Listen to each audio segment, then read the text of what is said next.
ছিল দিঘির হাতের গরুর মাংস নাকি সাফা নীল ওদের হাতের চিংড়ি আর কি বানিয়েছিল ভুলে গেছি। চিংড়ি, ডিম, গরুর মাংস। তোমার হাতে সবচেয়ে ছিল আলু ভর্তা। এগুলো সব ছিল। অভিনয় বাদে দিঘি আর কিসে কিসে পারদর্শী সেটা যদি জিজ্ঞেস করি, আমি একটা জানি দিঘি খুবই ভালো রান্না করতে পারে। আমি জানতাম তো এবং দিঘির হাতের গরুর মাংস লাজবাব, খুবই মজা। Thank you. আর কি মানে অভিনয়ের বাইরে মানে আমাদের কুকিং এর অনেক বড় একটা আসলে হিস্ট্রি আছে একসাথে। আমরা খুব মজা করে একসাথে কুকিং করেছি, যার জন্য আমরা জানি। শুনি তাহলে নিউ ইয়র্কে গিয়েছিল একটা অ্যাওয়ার্ড শোতে এবং সেখানে অভিনয়ের জন্য একটা স্বীকৃতি পাওয়া, সেই অভিজ্ঞতাও কেমন ছিল? নিউ ইয়র্কে প্রথমবার যাওয়া এবং প্রথমবার যাওয়ার পরে নিউ ইয়র্কে ঢালিউড অ্যাওয়ার্ডে একটা স্বীকৃতি পাওয়া বেস্ট অ্যাক্ট্রেসের, যেটাও কিনা আমার একটা ওটিটির কাজ ছিল, গাইয়া, গিয়াসুদ্দিন সেলিম স্যারের ডিরেকশনে।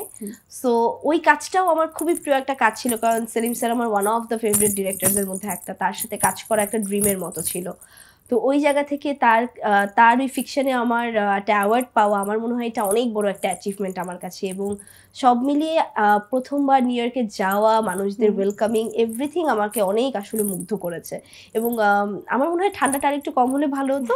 এর বাদে ট্রিপটা খুবই ভালো ছিল, সব ভালো ছিল, ঠান্ডাটা একটু বেশি ছিল। একদমই, কারণ গিয়েছো কখন?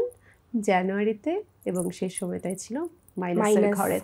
একদম মাইনাস ছাড়া আমরা পাইনি।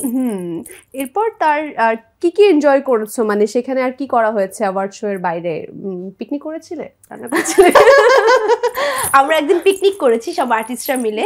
ওখানে এতটুকু আমার খুব ভালো মনে আছে। এবং ওখানে আমরা সবাই আসলে নিজেরা রান্না করেছি, মানে অ্যাকচুয়াল পিকনিক যেটাকে বলি আমরা। রান্নার কাজটা বেস্ট ছিল দিঘির হাতের গরুর মাংস নাকি সাফা নীল ওদের হাতের চিংড়ি আর কি বানিয়েছিল ভুলে গেছি। চিংড়ি, ডিম, গরুর মাংস। তোমার হাতে সবচেয়ে ছিল আলু ভর্তা।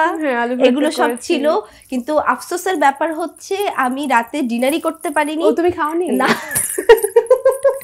আমি রাতে ডিনারই করতে পারিনি। এতটা পরিমাণ আমরা আসলে হই হুল্লোড়ের মধ্যে ছিলাম যে এখানে ওখানে এটা ওটা খেতে খেতে আর ডিনারই করতে পারিনি।